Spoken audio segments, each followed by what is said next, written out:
Bismillahirrahmanirrahim. Assalamualaikum warahmatullahi wabarakatuh. Bapak-bapak, ibu-ibu jamaah sekalian yang dirahmati oleh Allah. Pada pertemuan 2 minggu yang lalu sudah kita bahas berkenaan dengan tafsir Al-Fatihah. Sekarang kita masuk kepada surat berikutnya, yakni surat Al-Baqarah. Sebagai pengantar, saya sampaikan muqaddimah dalam tafsir Quranul Azim karangan Syekh Ibnu Katsir. Ketika beliau mengantarkan tafsir dari surah Al-Baqarah, beliau berkata, Bismillahirrahmanirrahim. Tafsir surat Al-Baqarah madaniyah wa ayatuha sittun wa thamanuna wa mi'atain. Bahwa sesungguhnya surat Al-Baqarah diturunkan di Madinah, maka disebut dengan surah Madaniyah.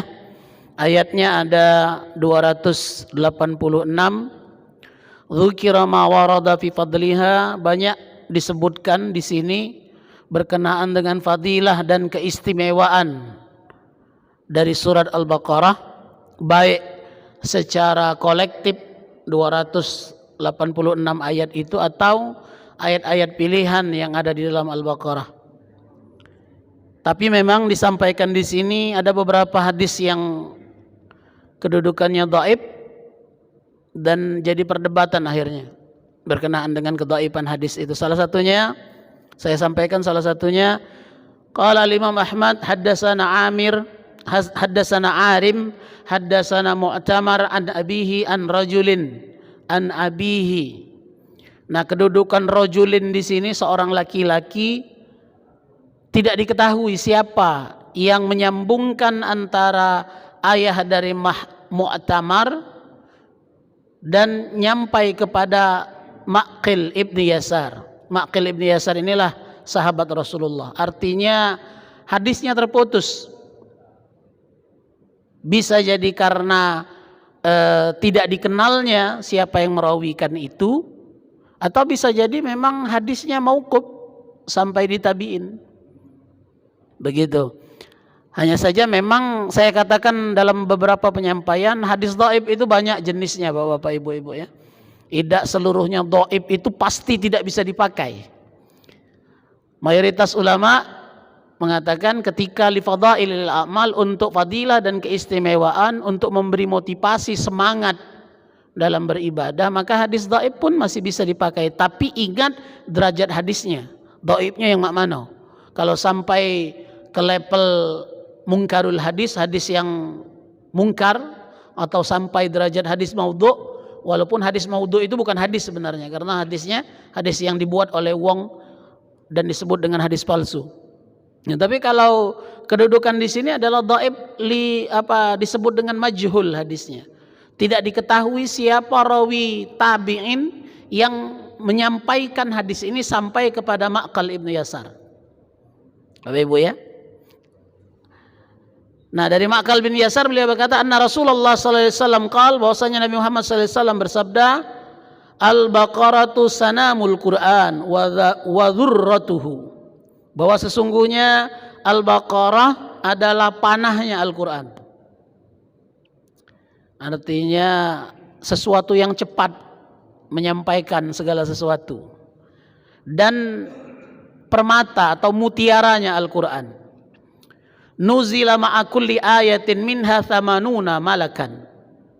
Bahwa setiap ayat, saat ayat Al-Baqarah itu diturunkan, setiap satu ayatnya ada 80 malaikat yang ngiringinya. Wastukhrijat, dan dikeluarkan dari dalam Al-Baqarah itu ayat yang istimewa yang kita kenal, kita sebut dengan ayatul kursi. Allahu la ilaha illa wal hayyul qayyum istukhrijat min tahtil arsh. Bahwasanya ayatul kursi ini dikeluarkan, diambil langsung oleh Allah dari bawah arasy-Nya.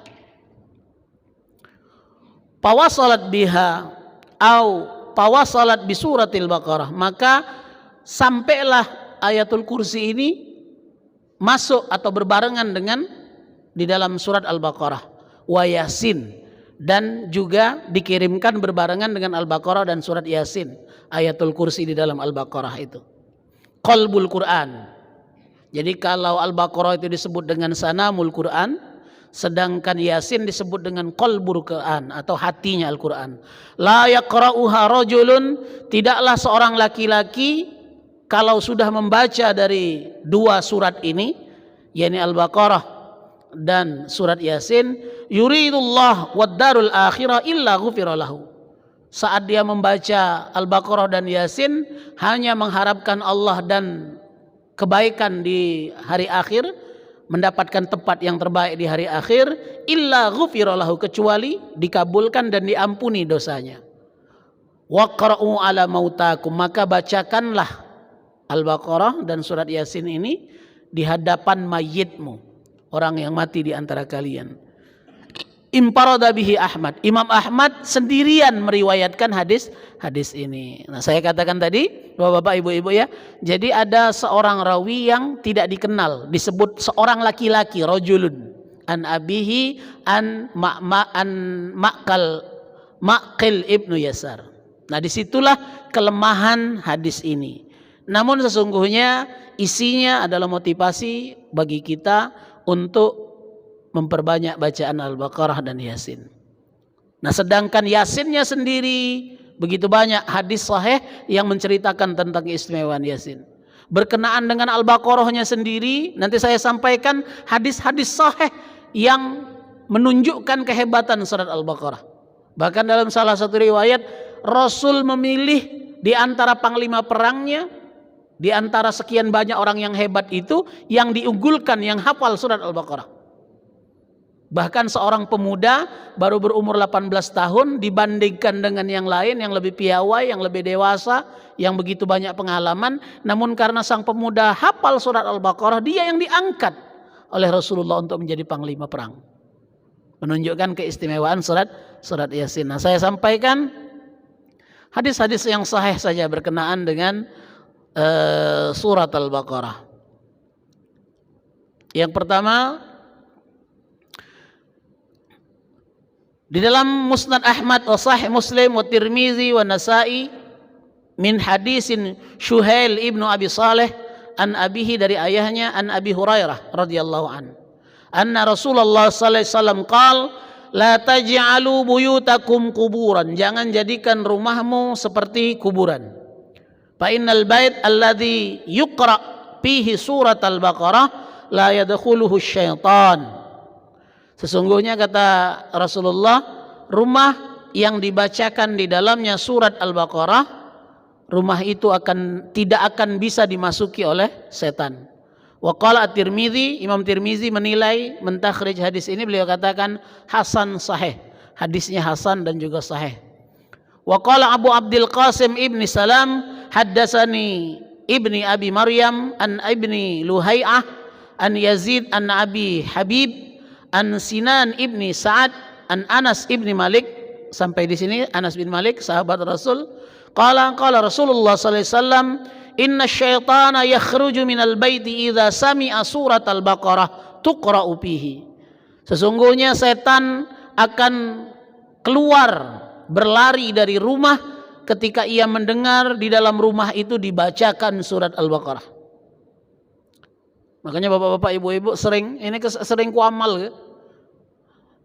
Kalau budak kemasukan, ya namanya fenomena kemasukan ini, apakah gejala psikis ataukah memang buat-buatan? Karena ada juga budak-budak tuh di santri ini ada masalah kemasukan, nak balik pecah-pecah sakit kemasukan. Jadi mudah ngukurnya Pak ya. Kalau diparak ke kaos kaki busuk dia tidak kemampuan, nah artinya kemasukannya budak ini. Iya, malah diparak ke barang mambu, dia tahu mambu busuknya, bukan itu belis tidak tahu busuk itu. Apa ibu ya? Nah, tapi di beberapa fenomena memang betul terjadi. Memang ada makhluk lain yang merasuk ke dalam badan anak itu. Hadis Nabi mengatakan hal itu mungkin terjadi. Mengapa? Karena setan lari di dalam darah, berjalan di darah manusia. Di dalam surat Al-Quran sendiri Allah katakan seperti orang yatakhabbatuhu syaitan, seperti orang yang dirasuki oleh setan. Setan itu bisa merasuk ke dalam badan manusia. Nah Bapak Ibu ya, sebenarnya memang kita nak yakin dalam apa yang kita baca. Ayat kursi itu kuncinya sebenarnya nak ngusir wong kemasukan. Bapak Ibu ya, sehebat apapun jin itu kalau dibacakan ayat kursi pasti terbakar. Hanya saja kadang-kadang dia ini goda kita. Waktu kita baca sekali dia baca pula. Akhirnya ragu gitu. Ay paselah dia daripada gitu. Betul Pak ya? Waktu kita bacakan ayat kursi rupanya hafalah dia daripada kita. Akhirnya saat kita membaca yang kedua, yang ketiga semakin ragu dengan yang kita baca. Itu yang buat dia tidak mempan. Bapak Ibu ya, ada yang ngomong, "Oh jin muslim, tidak baca dibacakan Al-Quran, ngapo? Hafalah dia." Padahal mogolah dia jin muslim, kapan dibacakan ayat kursi pasti terbakar. Ngapo? Karena jin itu tidak pantas masuk ke badan manusia. Bukan tempatnya. Saat dia masuk ke dalam seorang manusia, maka dia melanggar sunnatullah, melanggar sumpahnya di hadapan Allah, maka dia bisa dihancurkan dengan ayat kursi.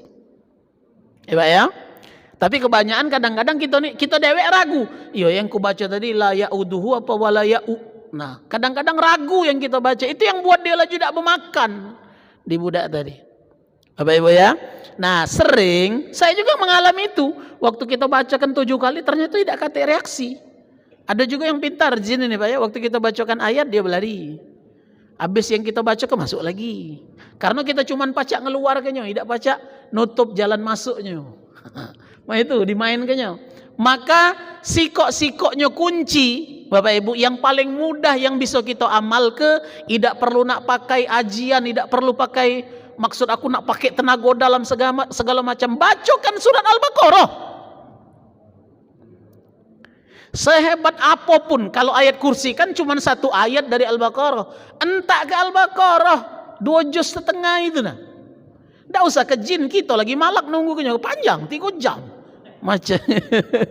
Tapi betul Pak ya, 3 hari Bapak Ibu rumah yang sering mengalami gangguan-gangguan non fisik yang model itu, angker lah, ado sihir lah segala macam, bacokan Al-Baqarah pagi dan sore hari. Sekali hatam saja. Dari ayat pertama sampai ayat 286. Bacokan pagi hari, menjelang subuh menjelang pagi itu, menjelang terbit matahari, menjelang terbenam matahari. Maka tidak perlu sampai lewat 3 hari biasanya. Apa yang aneh-aneh itu keluar gal. Termasuk misalnya ada di badan budak kan, bacakan Al-Baqarah, selesai. Nah sekarang alhamdulillah zaman sudah maju, zaman sudah teknologi sudah maju. Kalau memang tidak mampu membacanya, boleh disetelkan MP3, MP4-nya. Apalagi yang TV sudah Android kan, setel Al-Baqarah dari A sampai Z, 2 jam setengah itu selesai. Bersih rumah. Memang lebih sempurna men kita maca dewe. Ngapo? Karena dapat pahala di situ, Pak ya. Cuman kan panjang waktunya. Bapak Ibu, cobakan bersihkan rumah kita, bacakan setel ayat-ayat Al-Quran tadi. Wabil khusus Al-Baqarah pagi dan sore hari. 3 hari rumah yang ada masalah Allah bersihkan masalahnya. Allah terangi rumah itu. Kata Rasulullah, jangan jadikan rumahmu seperti kuburan. Kalau kuburan segala macam makhluk halus galak datang. Tapi kalau sudah kita terangi, kita warnai dengan Al-Quran, wabil khusus dengan Al-Baqarah, maka Allah buang segala macam bibit-bibit penyakit. Contoh lagi Bapak Ibu, adonian sikok jin yang bertugas tinggal di dalam rumah untuk membuat ribut laki bini. Ada nama jinnya Dalsim. Dalsim apa Dasim itu. Kalau di dalam kitab Nasaibat itu disebutkan berbagai macam jenis jin, tempatnya di mana dan tugasnya di mana-mana. Dasim ini tugasnya tinggal di rumah, sengaja membuat retok, tidak pernah akor wong rumah dengan laki dan bini, wong tua dengan anak. Pokoknya kapan masuk ke rumah itu terasa panas, tidak tenang. Bapak, kalau muncul perasaan kita, kapan nak balik? Nak balik lagi nih, ala kelesunya aku nyengok wong rumah. Ibu, kapan balik dari mall? Nah, lah nak bertemu laki lagi. Hati-hati, ada bibit di dalam rumah tangga itu.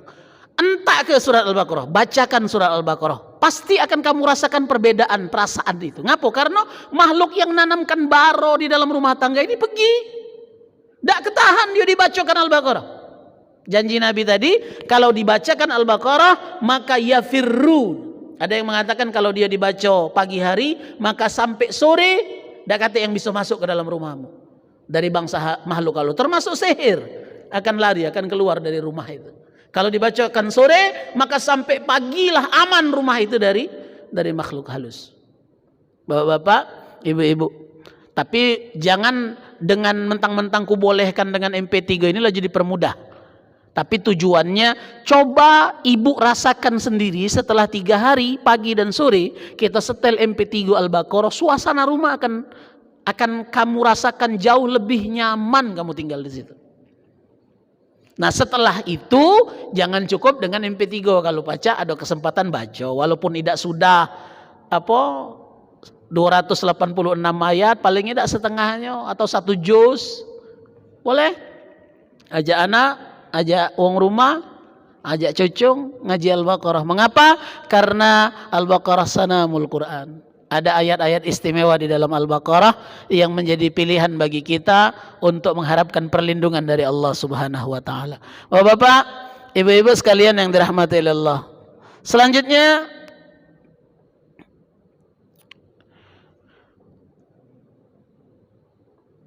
dari Sinan Ibnu Sa'ad, wa yuqalu bil aksi wa thaqahu Ibnu Ma'in wastaksaru hadisun Ahmad ibni Hanbal wa ghairuhu. Wa qala Abu Ubaid haddatsana Muhammad ibni Ja'far an Syu'bah an Salamah ibni Kuhail an Abi Al-Ahwas an Abdullah yakni Ibnu Mas'ud radhiyallahu an qala inna syaitana yapirru minal bait yasma'u fihi surat Al-Baqarah. Sungguhnya setan itu akan berlari dari rumah yang di dalam rumah itu ia mendengar dibacakan surat Al-Baqarah. Yuqra'u, dibaca. Memang harusnya dibaca. Ngapa? Karena MP3 yang disetel dengan yang dibaca itu niatnya pasti. Sementara MP3 uang yang macanya belum tentu sama dengan niat kita. Bapak Ibu ya. Tapi ada beberapa doa atau qiraah imam-imam tertentu yang niatnya memang untuk kesehatan, itu bisa digunakan. Ya Pak ya. Tapi secara umum kita tahu orang yang membaca Al-Baqarah mengandung niat untuk mendapatkan fadilah dari Al-Baqarah, maka masih bisa digunakan. Paling afdolnya memang kita yang membaca langsung. Selanjutnya warahu an-Nasa'i fil yaumi wal lailah wa akhrajahu al-Hakim. Hadis ini diriwayatkan oleh Imam Nasa'i berkenaan dengan wirid atau zikir yang biasa Nabi ajarkan sehari dan semalam. Wa akhrajahu al-Hakim fi mustadrakihi. Hadis ini ditulis juga oleh Imam Hakim dalam kitab Mustadraknya min hadis Syu'bah. Summa qala al-Hakim sahihul isnad. Imam al-Hakim menilai bahwa hadis ini adalah hadis yang sahih secara sanad. Artinya kita tidak perlu ragu bahwa memang setan, jin dan makhluk-makhluk sejenisnya itu takut dengan surat Al-Baqarah. Sangat takut dengan bacaan surat Al-Baqarah.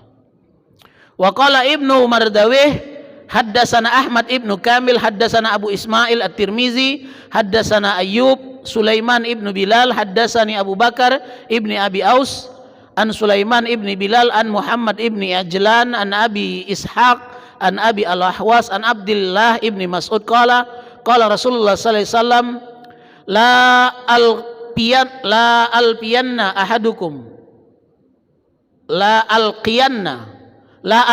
ahadukum yada'u ihda rijlaihi 'ala al-ukhra yataghanna.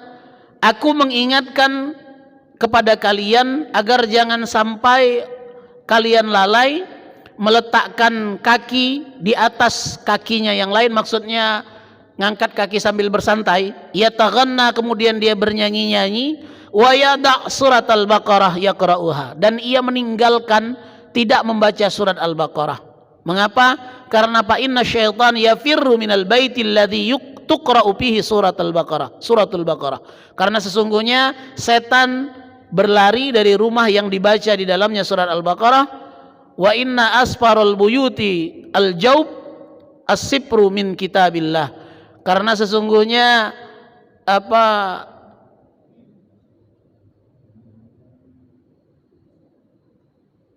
rumah itu diibaratkan seperti lambung, tempat segala sesuatu proses terjadi. As-sabru min kitabillah, sementara yang membuat rumah tadi atau lambung tadi menjadi selamat, menjadi bersih, menjadi sehat adalah kitabullah, ayat-ayat Allah. Wa hakadha rawa an-Nasa'i, hadis ini juga diriwayatkan oleh Imam Nasa'i dalam zikir yaum wal lailah, zikir Nabi pagi dan sore hari, an Muhammad ibni Nasr an Ayyub ibni Salman bihi. Masih banyak lagi sebenarnya bapak-bapak, ibu-ibu, hadis ini panjang ceritanya tentang fadilah keistimewaan surat Al-Baqarah.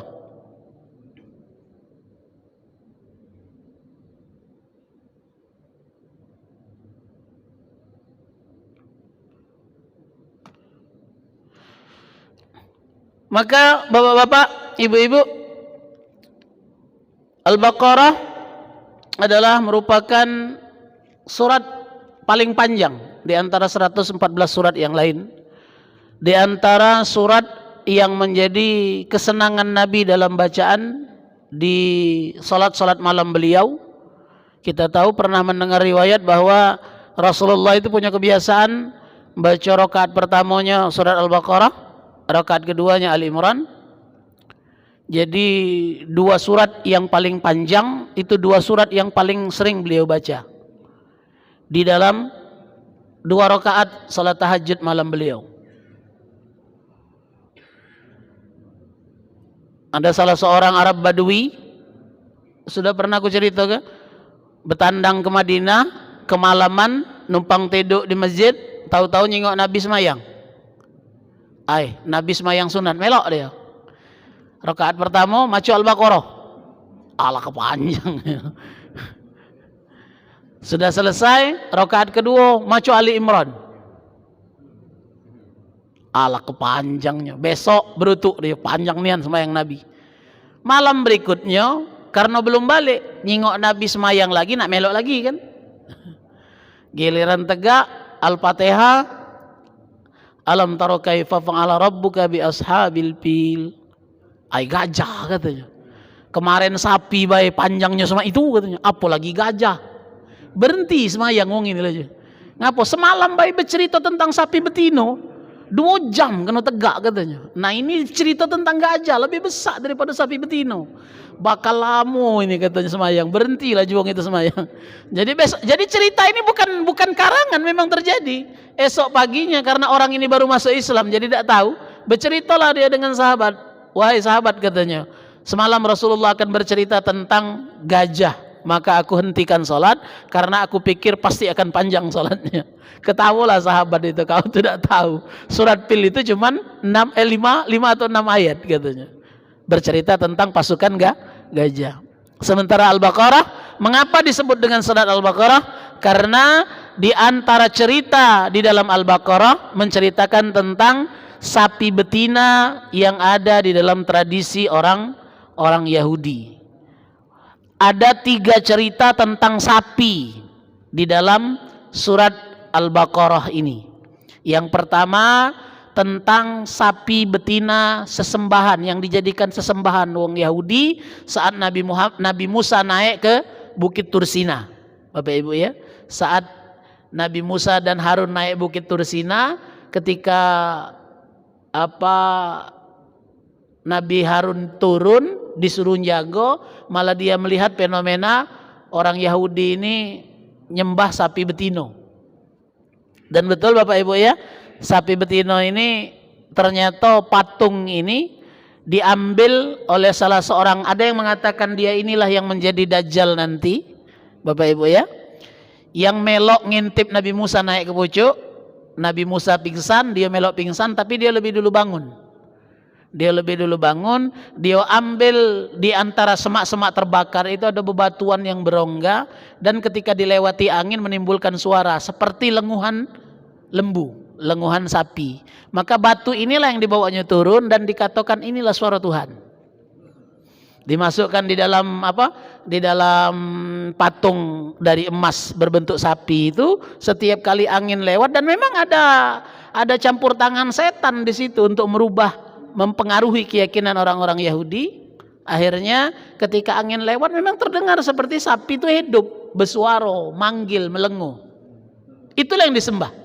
Itu ceritanya. Maka ketika Nabi Musa turun, nyingok itu marah, maka dia bunuh seluruh wong yang menyembah, yang sengaja, dengan sengaja itu dibunuh. Sementara wong yang mawa ini melarikan diri. Orang ini di dalam beberapa kesempatan ditemukan kejadiannya menjadi provokator, bapak-bapak, ibu-ibu. Makanya ada yang mengatakan iyalah wong inilah yang bakal jadi dajjal. Kabarnya di zaman Rasulullah bertemu dengan wong-wong yang model itu juga. Orang yang sama di zaman Nabi Musa. Cerita berikutnya. Selanjutnya tentang sapi betina yang dijadikan apa, alat, sapi betina, sapi kendaraan yang menjadi alat untuk kendaraan dan juga untuk cocok tanam, mendatangkan manfaat bagi manusia. Itu kelebihan. Kemudian cerita yang ketiga adalah tentang sapi betina yang menjadi syarat untuk menghidupkan orang yang mati. Ya Bapak Ibu ya, ada orang Yahudi yang mati dibunuh, maka keluarganya menuntut balas, minta cari kepada Musa, tanya dengan Tuhan kamu itu mak mana cara menghidupkan wong mati, kami nak tahu siapa yang bunuh wong ini. Akhirnya terjadilah dialog, minta cari ke sapi. Sapinya itu lanang apa betina? Sapi betina. Coba Musa tanya ke sapi betina itu banyak. Nak yang merah, yang hitam, yang putih. Yang kuning puji Tuhan. Oh, yang kuning itu banyak. Ada yang kuningnya gelap, ada yang kuningnya terang. Kuningnya keemas-emasan, faqiul launuha tasunnun nazirin. Oh, ini Musa, warna kuning keemas-emasan itu masih banyak. Apakah dia telah punya anak? Apa masih perawan? Apa kata akhirnya Allah katakan masih perawan, bikr awanum baina zalik, belum pernah narik bajak. Jadi tidak pernah digunakan untuk membajak sawah. Warnanya kuning keemas-emasan tasurun nadzirin, wong yang nyingoknya senang, menyenangkan mata nyingoknya. Hampir saja mereka tidak mendapatkan sapi itu karena rupanya susah nyarinya yang sikok model batu. Cuman sikok ada di dunia waktu itu. Akhirnya terpaksa beli. Singkat cerita Bapak Ibu, sapi dimbek, dipotong bagian mana? Kata Allah, ambil lidahnya. Lidah sapi itu dimbek, jadi yang lain tidak bermanfaat. Dimbek lidahnya pukul ke di mayit. Ketika dipukulkan di mayit, maka tegak mayit ini bangun dan dia nonjok uang yang minta cari, gitulah yang bunuhnya. Intriknya sama pecah sinetron.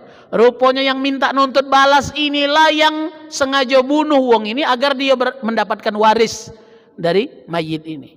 Akhirnya dibunuh, dihukum qisas juga oleh Nabi Musa. Nah Bapak Ibu, di balik cerita itu ada cerita tambahan berkenaan dengan sapi perempuan ini. Ada salah seorang tua, seorang ibu yang salehah, punya harta tidak banyak, anaknya rajin begawe tapi tidak punya ilmu. Dia titip sapi betina sebelum mati, jangan dijual, jangan disuruh bajak sawah, rawat baik, kaget suatu saat ini bakal bergo. Kalau sudah datang masanya, kau nak minta gunung emas pun dinjok ke uang itu. Uji pesan emaknya tadi. Akhirnya uang ini buntu kan, waktunya kesusahan nak dijual tidak boleh. Padahal kalau disewakan untuk bajak sawah pacak datang ke duit. Kalau dikawinkan dengan sapi lanang bakal punya anak. Dilarang oleh emaknya. Pokoknya rawat baik, jangan dikawinkan, jangan bajak sawah. Suatu saat dia bakal mahal harganya. Nah ternyata nyambung ceritanya itu. Ketika ada di antara orang Israel yang menuntut balas kepada Nabi Musa, maka Nabi Musa minta cari ke. Padahal sebenarnya ini sifat Yahudi. Sebenarnya awalnya cuma minta sapi baik. Segala sapi pacak digunakan. Cuman karena wong ini menganggap enteng dan meremehkan. Ala keentengnya. Syaratnya cuma minta cari ke sapi. Kan sapi banyak. Coba lebih spesifik. Kita ini galak model itu Pak. Sifat Yahudi Pak ya. Memperolok-olok Musa, memperolok-olok Tuhan, menganggap bahwa mustahil pacak ngidupkan wong mati. Coba lebih spesifik lagi mak mano sapinya. Akhirnya justru dengan permintaan mereka sendiri akhirnya solid, hampir saja tidak dapat. Dalam ayat itu akhirnya mereka membeli dengan harga yang mahal. Dan kayo budak itu gara-gara nahankan sapi betina tadi. Itu diantara alasan penamaan Al-Baqarah di dalam surat Al-Baqarah. Bapak Ibu-Ibu, nah kembali penjelasan berkenaan dengan penamaan. Sesungguhnya penamaan surat-surat ini ada yang disebut langsung oleh Rasulullah. Jadi dikatakan Jibril surat itu namanya si anu. Nama surat itu. Tapi ada juga nama surat yang bukan dari sebutan Rasul. Tapi apa yang diceritakan di dalam surat itu, maka sahabat menyebutnya, oh di sana ada cerita tentang sapi betina, maka disebutlah sapi betina. Ada beberapa penamaan yang disebut langsung oleh Rasul, tapi ada penamaan yang berdasarkan cerita apa yang paling banyak diceritakan di dalam surat itu. Maka ada beberapa surat yang namanya bukan cuma satu, Bapak ya.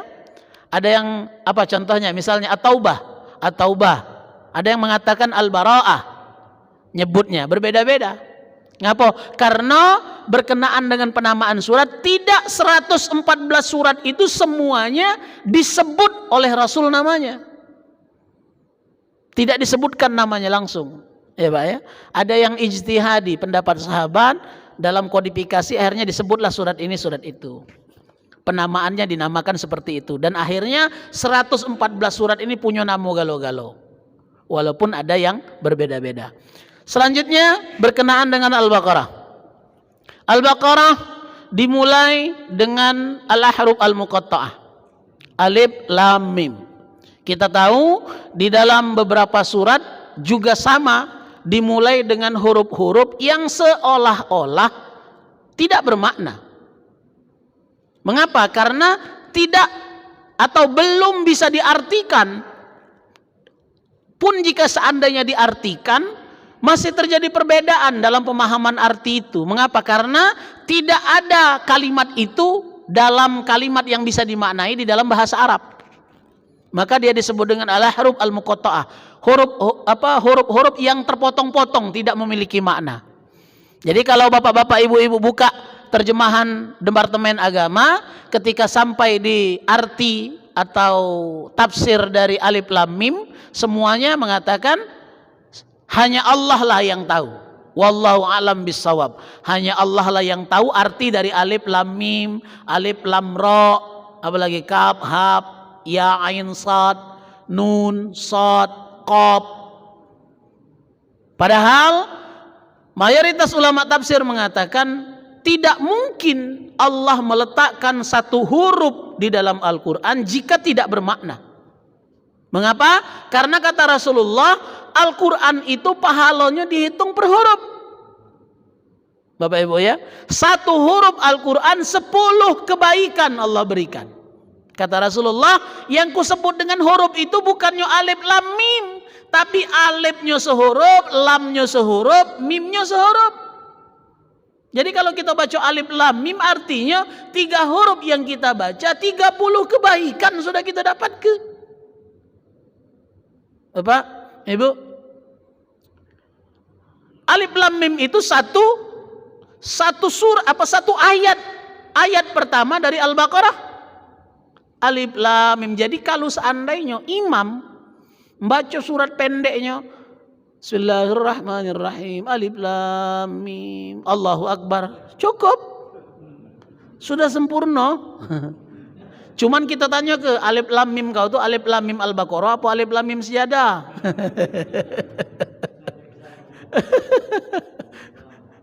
Ada lagi, yo uji kita ini kan akrab dengan Yasin. Nah panjang bacaannya Yasin, rupanya Yasin, Allahu Akbar. Sah. Ngapa? Karena dia satu ayat dari Al-Quran. Bapak-bapak, ibu-ibu sekalian yang dirahmati Allah, hanya saja tidak jamak. Mengapa? Karena sesungguhnya setiap huruf di dalam Al-Quran mengandung pahala dan mustahil tidak bermakna. Maka ulama ulumul Quran mengatakan, setiap kali Allah meletakkan satu kalimat yang seolah-olah orang Arab sendiri tidak paham, paling tidak itu mengandung hikmah. Ternyata ilmu kamu tidak sehebat ilmu Tuhan. Itu pengajarannya. Kalau kita tidak paham Al-Quran, wajar baik karena kita bukan orang Arab. Seluruh ayat yang dibacakan di Al-Quran aneh galo untuk kita. Ngapa? Karena kita tidak paham artinya. Tapi kalau orang Arab, kalimatnya, bahasanya dia pahami, dihentakkan huruf atau kalimat yang tidak paham, maka itu menarik perhatian mereka. Oh, ternyata di atas pemahaman kita, lebih tinggi dari apa yang kita pahami. Maka kata ulama ulumul Quran, ketika Allah letakkan huruf-huruf yang terpotong seolah-olah tidak berarti, pasti setelahnya hal penting yang ingin diceritakan. Itu yang pertama, Pak ya. Setiap kali dimulai dengan huruf-huruf terpotong itu, setelahnya pasti hal besar yang akan diceritakan oleh Allah. Mau uji kita nih, Pak ya. Dengan kalimat yang tidak dipahami, tapi wong tahu setelah itu nak ngomong penting. Hei, uji kita kan modelnya itu kan, di depan budak-budak lagi ribut. Hei, oh itu apa? Tidak tahu artinya, cuman wong dengar. Itu sebutan, maka hurufnya, panggilannya menggunakan huruf-huruf yang tidak dipahami. Setelah itu menarik perhatian. Apa dia yang nak disampaikan Tuhan ini? Itu hikmah pertama mengapa diletakkanlah huruf-huruf yang terpotong-potong ini. Kemudian yang kedua, saya juga berpendapat seperti itu. Tidak mungkin Allah meletakkan sesuatu yang tidak bermanfaat di dalam Al-Quran. Tidak mungkin Allah letakkan satu kalimat atau satu huruf yang tidak memiliki arti di dalam Al-Quran. Mengapa? Karena dari 300.000 sekian ayat, sekian huruf yang ada di dalam Al-Quran, semuanya memiliki keistimewaan, semuanya mengandung fadilah untuk kita baca, untuk kita lantunkan. Apalagi huruf-huruf yang potongan ini. Jadi ada yang mengatakan bahwa potongan-potongan surat, potongan-potongan ayat, potongan-potongan huruf di dalam awal dari surat ini adalah nama di antara khoddam di dalam surat itu masing-masing. Makanya ada yang doanya alif lam mim, alif lam ra, kaf ha ya ain nun qaf, pengantar dari dia meminta. Itu panggilan kekasih. Dan beberapa nama di dalam awal huruf ini mengandung arti nama panggilan Allah untuk Nabi Muhammad. Kita tahu Toha itu panggilan kesayangan Allah untuk Nabi Muhammad. Yasin itu panggilan Allah untuk Nabi Muhammad. Ya, di dalam salawat Badar, ala Toha Rasulillah, ala Yasin Habibillah. Jadi Toha dan Yasin itu artinya Nabi Muhammad SAW. Tapi ada juga yang menerjemahkan, salah satunya Imam Zamakhsyari dalam kitab tafsir beliau katakan Yasin itu artinya ya insan. Yasin, ya-nya wahai, sin itu balik ke annas atau al-insan atau manusia. Wahai manusia, manusia pilihan adalah Nabi Muhammad sallallahu alaihi wasallam. Ada lagi nun itu adalah lauh mahfuz. Tempat di mana segala macam kejadian alam semesta ditulis, perpustakaannya Allah. Nun itu lauhim mahfuz. Qaf, ya Pak ya, Qaf itu gunung tertinggi yang ada di akhirat. Kalau kita ngomong dulu, kau jangan kayak dibuang ke Jabal Qaf sana. Gunung Qaf, ya. Gunung Qaf itu gunung tertinggi yang ada di surga nanti. Jabal Qaf namanya. Ya, gunung tertinggi. Maka dia digunakan kata Qaf. Belum lagi alif lam ra. Alif lam mim kata Imam Zamakhsyari, alif itu Allah, lam itu Jibril, mim itu Muhammad. Alif lam ra, alif itu Allah, lam itu Jibril, ra itu Rasulullah. Ada galau artinya katanya. Wallahu a'lam bisawab. Yang pasti pendapat saya katakan tadi, kita berpendapat mustahil Tuhan meletakkan sesuatu yang tidak bermakna di dalam kitabnya yang suci. Pasti ada artinya. Nah, hikmah yang pertama agar menggoncang keyakinan orang Arab bahwa ternyata mereka mengerti bahasa Arab, ternyata di dalam Al-Quran ada yang tidak mereka pahami juga. Ada yang lebih tinggi dari ilmu mereka sehingga mereka tidak tahu artinya. Saya pernah sampaikan juga dalam metodologi matematika Al-Quran betapa eksaknya Al-Quran, peneliti Jepang atau peneliti India itu dengan kalkulasi memilah huruf, berapa jumlah alif, berapa jumlah lam, berapa jumlah mim, berapa jumlah ba di dalam satu surat. Ternyata dalam penelitian beliau, ia katakan setiap kali dimulai dengan huruf-huruf terpotong, misalnya alif, lam, mim di Al-Baqarah, maka alif, lam, dan mim yang ada di Al-Baqarah semuanya habis dibagi angka 19.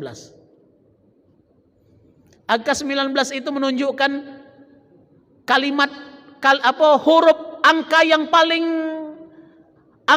sempurna.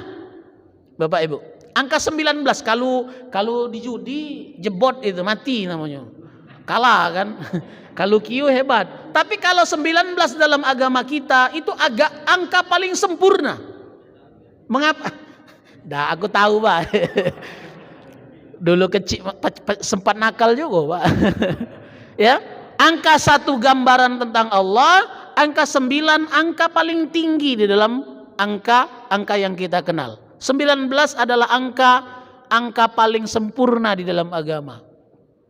Nah, 19 ini gambaran tentang jumlah huruf di dalam Bismillahirrahmanirrahim. Saya katakan waktu saya saya tafsirkan Bismillah di tafsir Al-Fatihah, Bismillah itu jumlahnya 19 huruf dari ba sampai mim. Maka dalam penelitian matematika Al-Quran beliau katakan setiap alif di dalam Al-Baqarah itu jumlahnya habis dibagi 19. Setiap lam di dalam Al-Baqarah jumlahnya habis dibagi 19. Itu disebut ke, Pak? Dikatakannya alif di dalam Al-Baqarah sekian, dibagi 19, habis. Dak kate komanya sempurna, angkonya bulat, habis dibagi 19. Jumlah mim di dalam Al-Baqarah disebutkan di dalam penelitian tentang matematika Al-Quran. Bukan cuma di Al-Baqarah. Di setiap surat yang dimulai dengan huruf-huruf yang terpotong, kalau kita mungkin yang paling mudah, Pak ya, yang paling mudah untuk kita hitung, coba Bapak hitung Yasin. Berapa jumlah huruf ya? Kalau ya banyak. Mungkin berapa jumlah huruf sin yang ada di dalam Yasin dari 83 huruf, 83 surat, berapa jumlah sin yang ada di dalam itu, coba dibagi 19. Kalau dia memang benar habis dibagi 19, betapa eksaknya Allah di dalam Al-Quran. Ya, bahkan dalam jumlah hurufnya pun dihitung secara presisi, hitungan Allah, tidak lebih sehuruf pun. Bapak-bapak, ini menunjukkan betapa tingginya mukjizat Al-Quran. Ya kalau kita tidak usah, apalagi zaman sekarang, Bapak Ibu, kalau orang Melayu dulu sangat hati-hati dalam merangkai kata. Ketika merangkai pantun, jumlah sampirannya 4 kata, maka jawabannya 4 kata.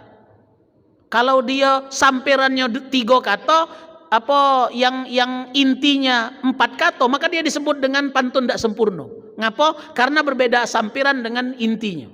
Kalau budak sekarang kan sekendaknya buat pantun. Ngapa? Karena dia tidak mendalami kedalaman arti pantun itu. Jadi jumlah huruf, jumlah kata-kata di dalam pantun itu dihitung. Kalau 4 di atas, di bawah 4 juga. Kalau A di bawah A juga. Kalau kita ini kan buat pantun sekarang, yang penting ujungnya sama. Ladas dengarnya bertepuk gitu. Padahal itu menurunkan kualitas pantun yang ada di Melayu. Nah, pantun di Melayu itu patokannya ngambil di dalam ayat Al-Quran. Cuman mungkin kita tidak sampai ngitung hurufnya. Kalau Al-Quran hurufnya pun presisi dihitung. Nah itu maka di luar kemampuan manusia, Pak, menak ngitung bahkan hurufnya pun kita tahu matematikanya. Tapi paling tidak untuk menghargai kreasi pantun Melayu lama, buatlah pantun yang mendidik, pantun yang bijak, tapi kaidah pantun tetap kita patuhi, kita meloi. Kita nilai yang Pak nangedepkan pantun itu. Uang Melayu inilah, Melayu Ulu, Palembang ini Melayu paling tua. Cuman justru pantun hidup di Riau, di Medan. Padahal asal Melayu itu ada di Palembang. Melayu Ulu, Pak. Melayu paling tua itu ada di Palembang. Tapi akhirnya, mohon maaf, karena tradisi lisan lebih kuat daripada tradisi tulis. Akhirnya tidak terdokumentasi. Kita cuman hafal baik. Akhirnya tidak pacak diwariskan. Nah, coba buat kalimat, buat ditulis, wariskan dengan anak-anak. Pantun itu diantara tradisi percampuran antara budaya Melayu dengan budaya Islam. Pergeserannya. Ini cerita tentang pantun pula gitu. Tapi saya ingin mengatakan betapa indahnya ayat-ayat Al-Quran kalau kita coba melihat dengan tradisi pantun yang ada di Melayu. Tradisi pantun ini hidup dari ayat-ayat Al-Quran. Bapak-bapak, ibu-ibu sekalian yang dirahmati oleh Allah, insya Allah pada pertemuan berikutnya kita masuk ke penafsiran ayat. Apa yang ingin Allah ceritakan ketika Allah sampaikan alif lam mim? Setelahnya bercerita tentang apa hikmah terbesar yang ingin Allah ingatkan kepada kita sehingga Allah mulai dengan alif lam mim. Insya Allah pada pertemuan berikutnya akan kami sampaikan berkenaan dengan hal itu. Demikian yang dapat kami sampaikan. Mohon maaf atas segala kekurangan. Mohon maaf juga jika tidak ada waktu pertanyaan karena waktunya sudah habis. Mari kita tutup dengan doa. Kita mulai dengan istighfar 3 kali. Astaghfirullahaladzim, astaghfirullahaladzim,